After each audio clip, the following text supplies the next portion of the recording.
Buenos días en esta mañana que hemos llegado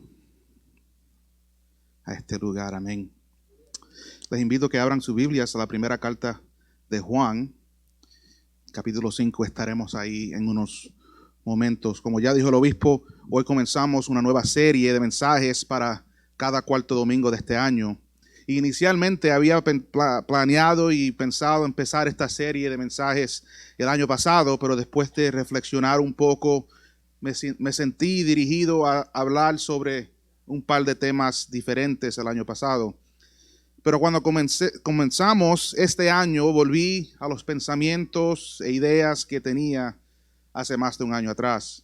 Y como cristianos, creo que a menudo luchamos por darle sentido a la conexión entre la gracia de Dios y los mandamientos de Dios, que entre nuestra fe en Jesús y la ley de Dios no realmente podemos ver la conexión que describe la Biblia. Y creo que una de las razones por las que luchamos es porque no sabemos, o al menos sentimos que no sabemos, cómo estas dos realidades interactúan entre sí. A menudo tratamos de reconciliarlos, pero sentimos que nuestros esfuerzos no pueden llegar a una conclusión satisfactoria. Uno de los grandes desafíos de la jornada cristiana con Dios es vivir en la gracia de Dios y no temer el desobedecer los mandamientos de Dios. Sé que puede sonar un poco extraño, pero espero que las razones de esta tensión tengan más sentido en unos momentos. Al entrar en este nuevo año, los desafíos parecen estar aumentando en su intensidad. Los obstáculos se observan más grandes en la horizonte, haciéndonos sentir que nos dirigimos hacia el peligro con más velocidad. Y durante 4 décadas he sido testigo de la fragilidad de la condición humana. Y yo sé que ustedes pueden ser testigos de eso también. Al mirar el curso de mi vida puedo testificar que he pasado prácticamente toda mi vida dentro de las fronteras de la iglesia. He visto lo mejor y lo peor que la vida puede traer a una persona. Y también he visto algunos de esos mismos momentos en la iglesia.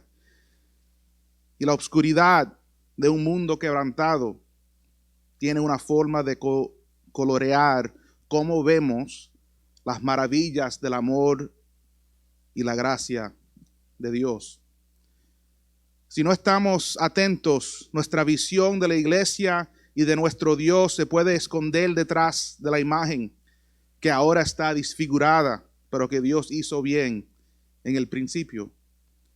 Pero hoy quisiera apartar el velo, aunque sea solamente por un momento, que el quebrantamiento con que demasiado frecuencia vemos a nuestro alrededor. Quiero tratar de aclarar algo un poco hoy y durante esta serie de mensajes. Oro para que al mirar la palabra de Dios hoy podamos reenfocarnos en la esperanza de las promesas de Dios para cada uno de nosotros, a pesar del ruido en el mundo. Así que quiero comenzar en aclarar o a corregir un error común que yo creo que tenemos sobre la gracia de Dios y la ley de Dios. La gracia de Dios es un aspecto de la fe cristiana que parece eludirnos. Y creo que lo que hace, creo que la razón por la que sentimos eso de vez en cuando es porque la gracia de Dios no es una tarjeta para salir de la cárcel, un get out of jail free card, como el juego de Monopoly. Eso no es como funciona la gracia de Dios. Pero la ley de Dios es igualmente difícil de entender porque seguimos viéndola como un martillo. Así que entonces, ¿qué pasa? Terminamos confundiendo lo que Dios está tratando de hacer en nosotros con lo que Dios espera de nosotros. Y para empeorar las cosas, no entendemos cómo estas dos realidades se relacionan entre sí. Déjame decirlo de otra manera. Dios no está esperando que nosotros lo impresionemos a Él con nuestra bondad. Dios no está velando nuestras vidas con la esperanza de que que nosotros la arruinemos, nuestras propias vidas, para que Él pueda hacer de nosotros un ejemplo. El amor de Dios por nosotros, como lo mostró en la cruz, revela que lo que pensamos de Dios, que lo que pensamos que Dios quiere y lo que pensamos que Dios exige, puede ser muy diferente de la verdad. Al principio de mi ministerio tuve dificultades para entender lo que Dios quería de mí hace 20 años. Y mi ministerio no tenía un enfoque.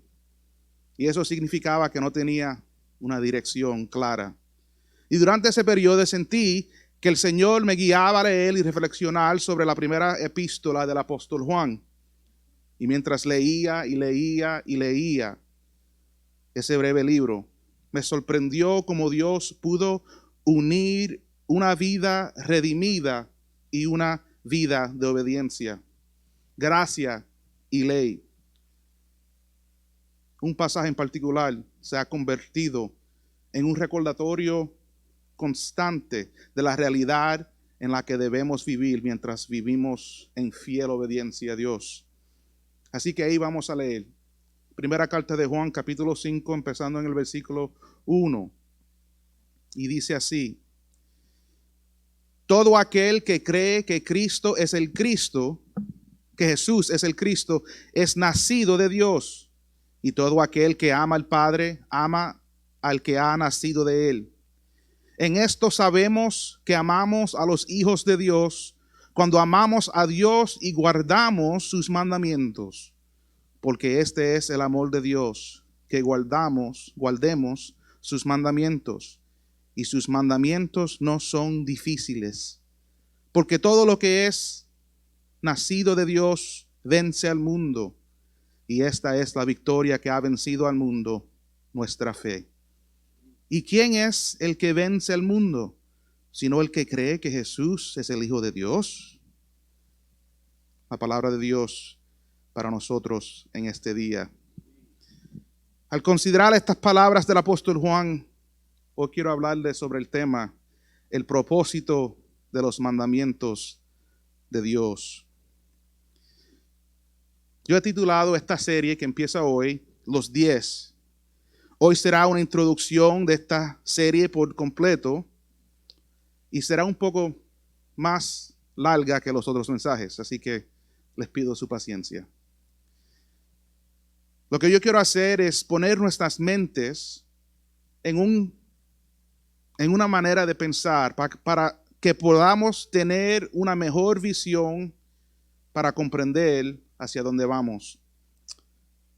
Si puedo lograr lo que me he imaginado, en los próximos 10 mensajes veremos 10 principios que nos ayudarán a vivir una vida que le agrade a Dios y nos satisface a nosotros. Porque estos principios se derivan de los 10 mandamientos. Así que ya saben para dónde vamos. Yo creo que uno de los aspectos más hermosos de la primera epístola de Juan es que es un libro muy práctico. Si nunca lo han leído por completo, les animo que lo hagan. Cuando miramos lo que le tiene que decir a los cristianos, a quienes escribió, es un poderoso recordatorio para nosotros que si nos tomamos un tiempo para considerar lo que Dios nos ha pedido, no será difícil para nosotros vivir una vida que realmente le agrade a Dios y nos satisface a nosotros mismos. Creo que uno de los desafíos para ser obedientes a los mandamientos de Dios es que con demasiada frecuencia pensamos que el propósito de los mandamientos es mantenernos en línea. Y yo creo que este malentendimiento no podía estar más lejos de la verdad. El apóstol Pablo nos dice que los mandamientos funcionan como un maestro de escuela en Gálatas 3, 24 y 25. La función de la ley es enseñarnos qué es lo que realmente le agrada a Dios. Pero tiene una función secundaria, Y es esta segunda función la que tiende a convertirse en el enfoque de nuestros pensamientos cuando pensamos en la ley de Dios. Esta función de la ley es ayudarnos a ver que necesitamos a Dios en primer lugar. El papel de la ley en nuestras vidas es ayudarnos a convertirnos en el tipo de personas que entienden por qué se debe adorar a Dios. Si miramos la Biblia por completo, lo que vemos es que Dios está tratando de señalarnos en la dirección correcta. Y esa dirección es poder verlo tal como es. Poder adorarlo como se merece. Poder disfrutarlo como Él quiere. Poder tener comunión con Él como fuimos creados para hacer desde el principio. Uno de los muchos desafíos que tenemos como cristianos es dejar de lado nuestras suposiciones con respecto a lo que Dios espera o incluso exige de nosotros. Ya no vivimos bajo el sistema de sacrificios. Ya no vivimos bajo la carga del sacrificio diario y anual. Así que eso dice que realmente si sentimos el peso de la ley, no realmente entendemos la justicia de Dios y que esa justicia ya ha sido cumplida en el sacrificio de Jesús. La verdad del asunto es que en Cristo nos hemos convertido en lo que Dios ha deseado como seamos, hijos e hijas en su familia. El desafío constante ahora es reconocer que nuestra relación con Dios ha sido cambiada por la sangre de Cristo. La maravilla de la gracia es que no estamos desamparados y separados de Dios.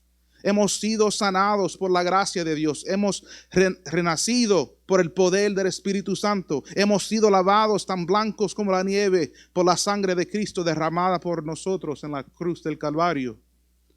A lo largo de mi vida, a menudo me he preguntado, ¿por qué luchamos por ser obedientes a Dios? Y creo que la razón principal es que a menudo queremos que Dios nos diga explícitamente lo que Él quiere que hagamos. Pero Dios no tiene la obligación de hacerlo. Dios se revela a sí mismo de muchas maneras diferentes y nos pide que tomemos lo que vemos en el mundo, en su revelación bíblica, y luego vivamos a la luz de todo lo que sabemos de Él. Sé que no siempre suena muy reconfortante, pero la realidad es que Dios quiere que aprendamos a vivir con Él.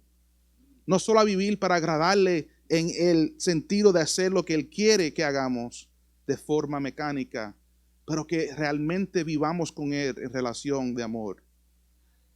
Hace varios años me hice una pregunta. ¿Por qué a los cristianos les resulta tan difícil hacer lo que se supone que deben hacer? Yo no sé cuántas veces he traído esa pregunta a nuestro pastor. Y hice la pregunta porque estaba luchando por darle sentido al tema del discipulado dentro de la iglesia. Porque yo pensaba, la gente realmente no sabe lo que se espera de ellos. Ese es el problema que tenemos en la iglesia. Y recuerdo estar sentado con el obispo en una fiesta de cumpleaños y me vino un pensamiento. Jesús pudo discipular a 12 hombres en 3 años. ¿Por qué no podemos hacer lo mismo? ¿Por qué hay gente en nuestras iglesias que se sientan bajo las enseñanzas de las Escrituras y no cambian en 30 años? Pero Jesús hizo algo en 3 años. ¿Por qué no lo podemos hacer? Y muchas veces nosotros creemos que el problema es que nosotros no somos Jesús, así que no podemos lograr lo que Él hizo. Pero ese no es el problema, porque Jesús tuvo que discipular hombres como nosotros. Así que el problema no es la persona que está discipulando, somos nosotros los que estamos siendo discípulos. Porque Jesús pudo tomar 12 hombres y convertirlos en misionarios y apóstoles y hombres capaces de transformar al mundo. ¿Por qué nos lleva tanto tiempo en hacer lo mismo? Porque Pedro y Pablo y Juan y el resto son como nosotros. Eso quiere decir que cada vez que nosotros entramos en una relación de discipulado, estamos encontrando gente como nosotros. Nosotros no tenemos que ser como Jesús, pero tenemos que hacer lo que Jesús hizo para lograr lo que Él logró. Y me he preguntado, ¿el problema es realmente que no podemos hacer discípulos como Jesús? Y si el problema es que pensamos que somos peores que los 12 discípulos y por lo tanto no podemos llegar a ser como ellos. Porque si somos honestos, por lo menos yo estoy tratando de ser honesto con mí mismo, creo que nos da un susto de muerte que podamos ser como los discípulos. Yo creo que la verdad del asunto es que si se puede hacer, entonces también tenemos que aceptar el costo de ese discipulado. Y me pregunto si eso es con lo que más luchamos. Que realmente no estamos listos ni dispuestos a pagar el precio del discipulado. Y yo creo que eso puede ser estar más cerca de la verdad. Y algo que aún no estamos dispuestos a admitir ante nosotros mismos. Permítame enfocar mis pensamientos de hoy. Yo sé que se siente un poco en todo lugar, pero yo sé para dónde voy. Si es cierto, y yo creo que lo es, que los mandamientos de Dios no son una carga, como sugiere el apóstol Juan, entonces debemos reevaluar lo que creemos acerca de los mandamientos de Dios cuando sentimos que son una carga para nosotros. La única forma de hacerlo es ver los mandamientos a través de la lente de la gracia de Dios que nos ha concedido en Jesucristo. Porque hacer algo menos es disminuir lo que Dios nos ha dado como herencia eterna.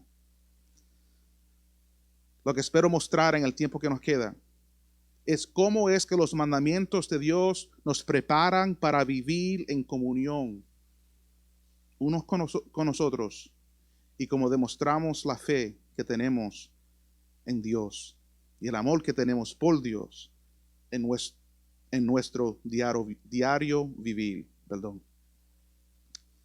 Así que para cumplir con ese propósito, me gustaría compartir con ustedes hoy 5 definiciones bíblicas.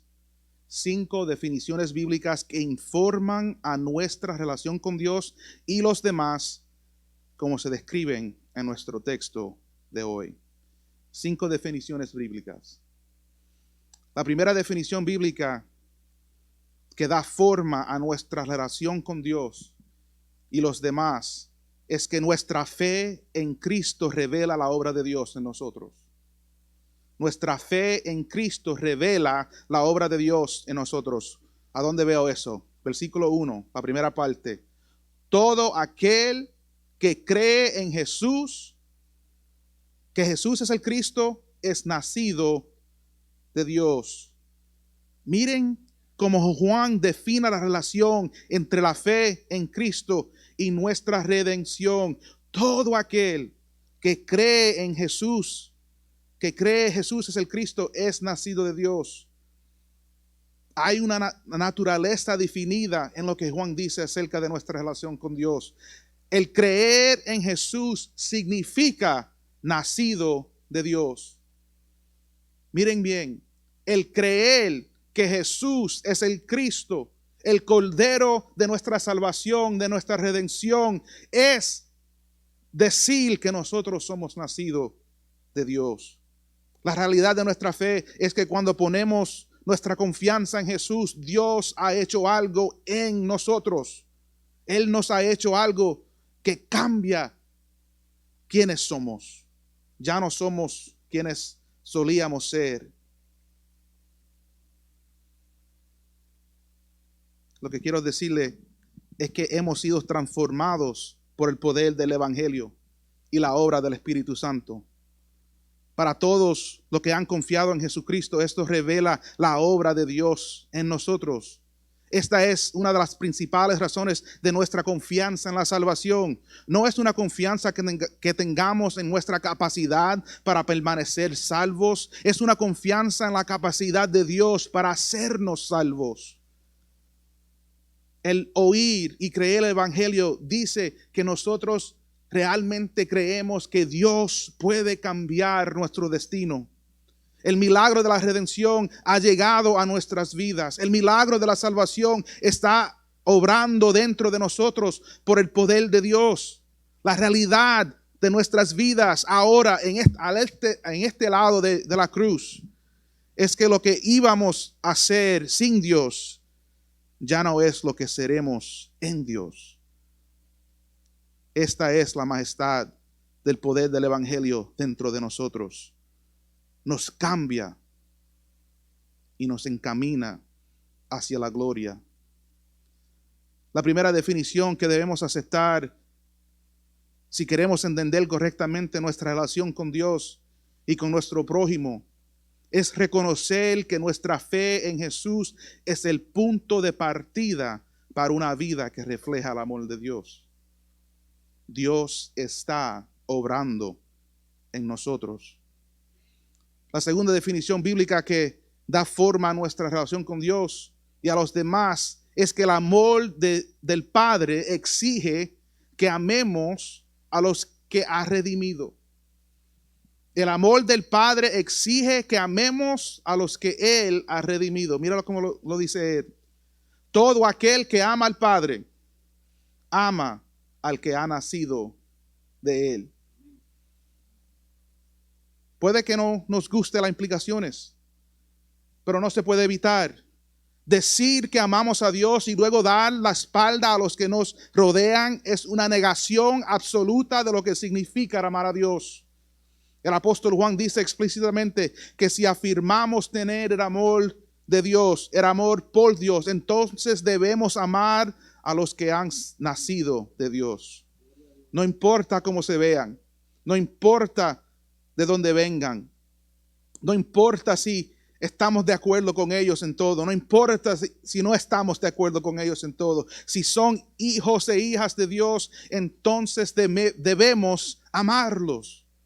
El desafío es entender de quién está hablando Juan aquí.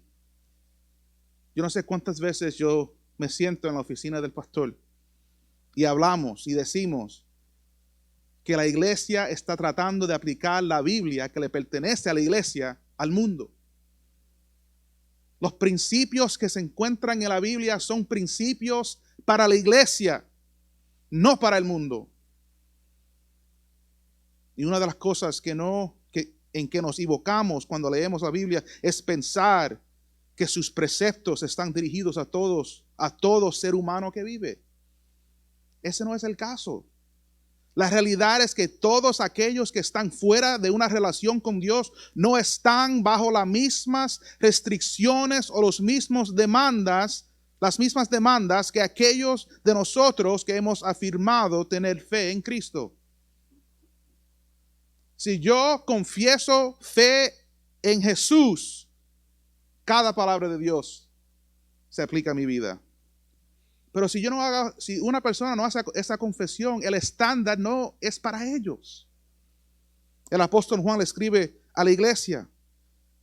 Él está escribiendo a usted y a mí, quienes hemos reclamado el nombre de Jesús para nosotros mismos. Él nos está escribiendo a aquellos de nosotros que nos hemos puesto bajo la bandera del reino de Dios. Él está hablando a aquellos que ahora están bajo la autoridad del Rey de Reyes y el Señor de Señores. Aquellos de nosotros que nos hemos rendido a este reino. Ahora nosotros estamos bajo las obligaciones de los mandatos del soberano de este reino. Este es el desafío que encontramos cuando miramos las Escrituras. Si somos herederos y coherederos con Cristo, si hemos sido adoptados en la familia de Dios, si compartimos la herencia que Dios ha comprado a través de la sangre preciosa de Jesucristo, entonces no podemos vivir no podemos mirar a otros que también han hecho reclamar esa herencia y negarles el amor que Dios nos ha dado en nuestras vidas. Amamos a nuestros hermanos y hermanas y tenemos compasión por aquellos que no son parte de la familia o del cuerpo de Cristo.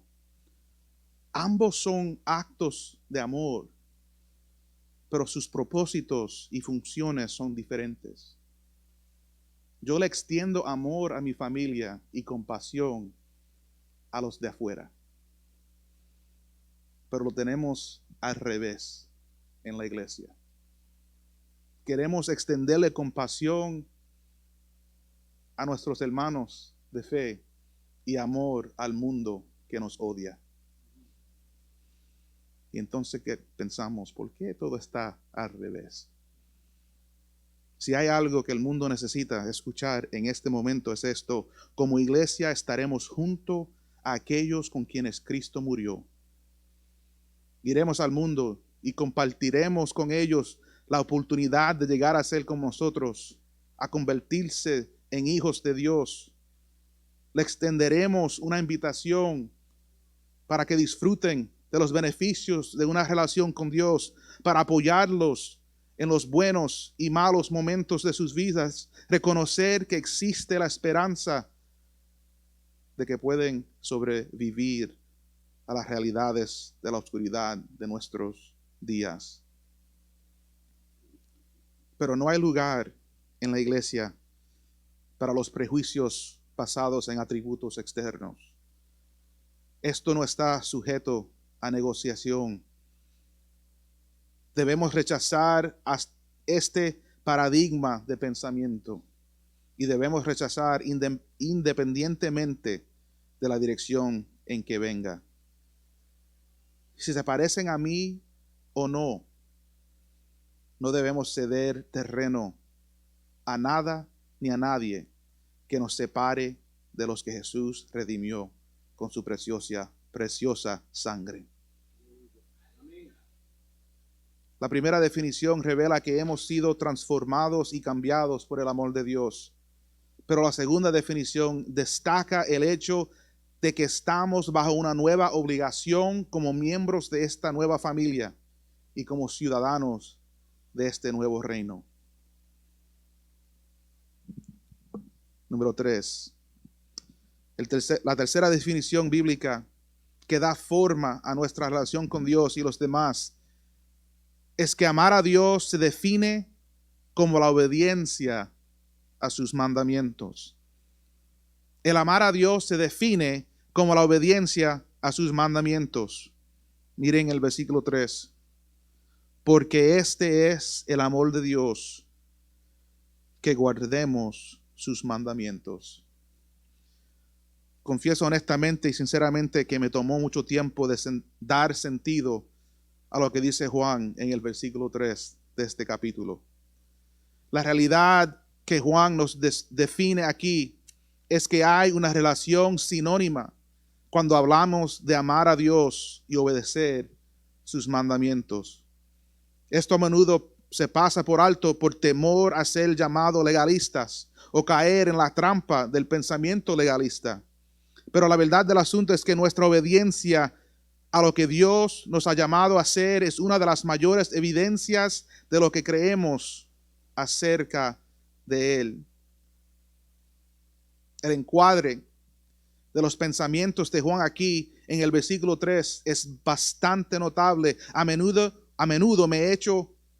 he dicho que cuando leemos la Biblia debemos buscar lugares donde se nos diga lo que significa algo, y este es uno de los lugares. Juan nos está diciendo explícitamente, mientras leemos sus palabras en el siglo XXI, lo que es el amor de Dios. No hay espacio ahí para interpretarlo en otra manera. Así que no quiero que confíen en lo que le estoy diciendo. Necesitamos escuchar al Espíritu Santo hablando a través del apóstol Juan. Este es el amor de Dios. Este es. No es otra cosa.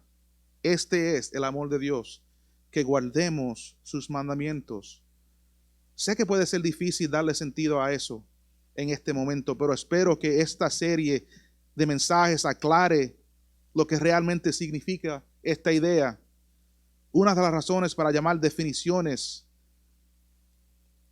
a lo que Juan está haciendo aquí es que nos obliga a reevaluar lo que creemos que Dios nos está diciendo acerca de nuestra obediencia a sus mandamientos.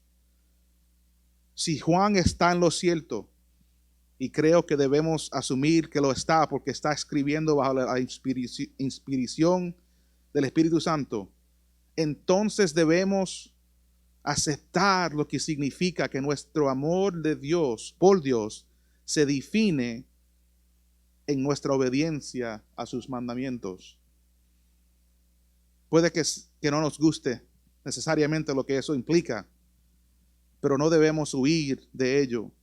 No podemos empezar a actuar como si tuviéramos una mejor o más clara comprensión de lo que significa amar a Dios.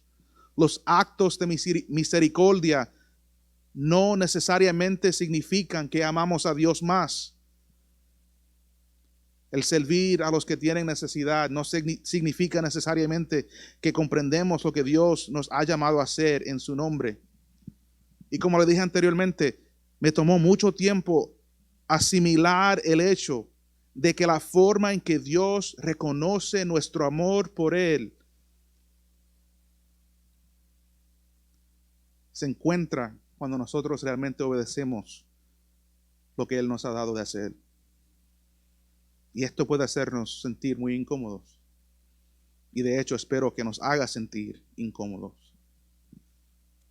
La primera definición revela la obra de Dios en nosotros. Y la segunda definición revela el mandato que tenemos hacia nuestra familia divina. Pero la tercera definición nos obliga a replantear nuestro pensamiento para estar más en consonancia con lo que Dios ha dicho claramente. El amor de Dios es guardar sus mandamientos. La cuarta definición bíblica que da forma a nuestra relación con Dios y a los demás es que los hijos de Dios son amados cuando guardamos sus mandamientos. Los hijos de Dios, nosotros enseñamos y vemos el amor de nuestro prójimo cuando guardamos sus mandamientos. Esta cuarta definición es desafiante, no porque sea difícil de entender, sino porque nos obliga a reconocer cómo nuestra conducta ante Dios afecta a quienes nos encontramos en el mundo. Juan traza una línea recta entre lo que hacemos en obediencia a Dios y los sentimientos que otros reciben como consecuencia de nuestra obediencia. Mira cómo él lo dice en el versículo 2. En esto sabemos que amamos a los hijos de Dios. En esto sabemos que amamos a los hijos de Dios. Cuando amamos a Dios y guardamos sus mandamientos. Y ya sabemos que es el amar a Dios, guardar sus mandamientos. Así que él se está repitiendo, describiendo las mismas cosas en diferentes maneras. El gran milagro del que estamos hablando aquí es que cuando vivimos una vida que agrada a Dios y nos satisface a nosotros, es una vida en obediencia a sus mandamientos. Y los que nos rodean verán la belleza de nuestra fe y recibirán beneficios de nuestras bendiciones. Tenemos que dejar de pensar que tenemos que ser bendiciones para ser tenemos que recibir bendiciones para hacer una bendición. Tenemos que dejar ese pensamiento. Yo sé que mucha gente la usa en la iglesia. En inglés se dice, I need to receive a blessing to be a blessing. I want to be blessed to be a blessing. Queremos ser bendecidos para hacer una bendición. Pero la realidad es que si vivimos en obediencia a Dios, nosotros somos la bendición en la vida de esa persona. Cuando yo vivo en obediencia a lo que Dios me ha dado de hacer, yo me convierto en la bendición en la vida de esa persona. Yo no necesito recibir una bendición, yo soy la bendición en la vida de otra persona. Nuestro obispo nos ha dicho a menudo que cuando conocemos a gente, encontramos con una persona nueva, debe de suceder una de dos cosas. Uno, podrían ser una bendición para nosotros. O dos, podemos ser una bendición para ellos. Pero como no sabemos lo que ellos van a hacer, nos aseguramos de ser una bendición para ellos. Yo no estoy seguro si ese principio viene de este texto, pero es un texto bueno para poder encontrar la realidad que Él nos está enseñando en el principio. Hemos sido llamados a servir a los demás. Pero ese servicio a los demás es la consecuencia natural de nuestro servicio a Dios. Otros son bendecidos cuando entregamos nuestra voluntad a la voluntad del Padre. Cuando entramos en una relación de pacto con Dios y Él nos dice qué debemos hacer. Entregamos nuestras esperanzas y nuestros sueños a los propósitos por los que Dios nos ha creado. Si lo entendemos completamente o no, es irrelevante. El llamado de la vida cristiana es vivir en obediencia a Dios. Vivir con los ojos fijos en la esperanza de Cristo que se nos ha puesto en el Evangelio. Para hacer todo lo posible, para vivir una vida congruente con los valores y la ética del reino de Dios. Hacer algo menos es abandonar la elevada vocación de servicio a la que hemos sido llamados. No solo para nuestro propio beneficio, sino también para el beneficio de aquellos con quienes viajamos en este mundo. La primera definición nos despierta a la presencia de Dios en nuestras vidas. La segunda definición nos recuerda continuamente que debemos amar a aquellos con quienes compartimos una herencia. La tercera definición nos expone cómo los demás ven más claramente el amor de Dios en los simples actos de obediencia a sus claros mandatos. Y la cuarta definición destaca el hecho de que cuando vivimos en obediencia, aquellos con quienes nos cruzamos serán beneficiarios.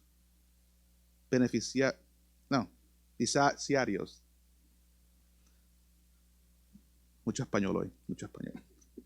Serán beneficiarios de las bendiciones que recibimos por nuestra obediencia. Uno más. La quinta definición bíblica que se encuentra aquí y que da forma a nuestra relación con Dios y a los demás es que el peso de los mandamientos de Dios revela nuestro corazón para Dios y los demás.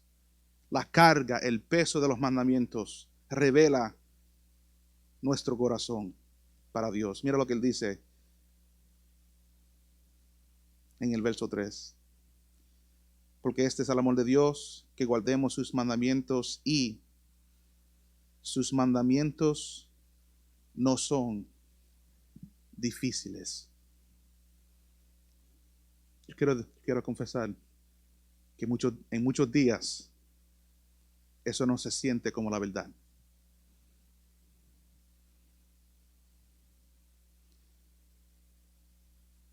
Recuerdo que cuando estaba sentado frente a mi pastor, supervisor, hace casi una década atrás, me estaba tratando de ayudar a ver que siempre hay espacio para crecer. Y él llamó esos lugares donde debemos de crecer bordes de crecimiento. Growing edges, lo dijo en inglés. Y estos son lugares en los que tenemos que aceptar que no somos tan listos ni tan maduros como nos gustaría ser. Fue algo difícil de escuchar, pero lo que aprecié en esa conversación fue cómo se me mostraron mis bordes crecientes con un nivel de gracia que me ayudó a escuchar una verdad difícil. Recuerdo haber leído estas palabras en el versículo 3 durante 2 o 3 meses mientras luchaba por encontrar el enfoque de mi ministerio. Y recuerdo la sensación que tuve al esforzarme por dar sentido a cómo los mandamientos de Dios no deberían sentirse como una carga.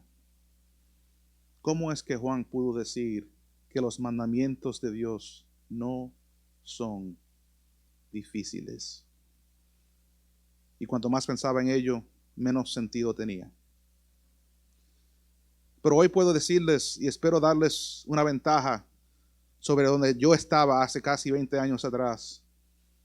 Esos mandamientos que te resultan más difíciles de obedecer son aquellos en los que Dios te está llamando a un nivel más profundo de compromiso. Los mandamientos que encuentras más gravosos son aquellos por los que Dios pide un sacrificio más profundo. Porque los mandamientos que Dios nos ha dado a lo largo de las Escrituras no están ahí simplemente para restringir el tipo de vida que nos gustaría vivir. Los mandamientos de Dios nos han sido dados para que aprendamos a vivir el tipo de vida que Dios siempre ha deseado que vivamos.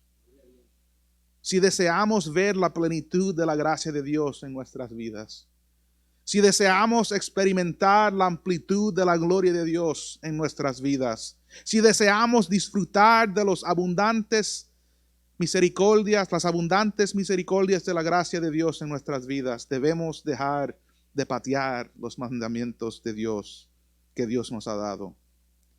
Debemos rechazar la tendencia a temer lo que Dios nos ha llamado a obedecer. Debemos mirarlo y hacer la pregunta muy simple: querido Señor, ¿qué quieres que haga hoy que no haya podido hacer? ¿Qué me llamarías a hacer por los que me rodean para expresar mejor la plenitud de tu gracia en mi vida? ¿Qué es lo que he fallado en obedecer en tu palabra que me impide disfrutar la totalidad de lo que deseas para mí? Estos son los tipos de preguntas que revelan dónde estamos en nuestra jornada con Dios. Estos son los tipos de preguntas que cuando obtengamos las respuestas, nos encontraremos sintiendo el peso de los mandamientos de Dios levantándose de nuestros hombros. No porque no sean un desafío, sino porque veremos que en nuestra obediencia todo lo que Dios desea que tengamos será más fácil de reconocer para nosotros. En este mensaje he intentado proporcionar algunas definiciones que guiarán la forma en que interactuamos con el resto de la serie. A medida que avancemos, veremos cómo los 10 mandamientos pueden servir como principios para vivir una vida que le agrade a Dios y nos satisface a nosotros.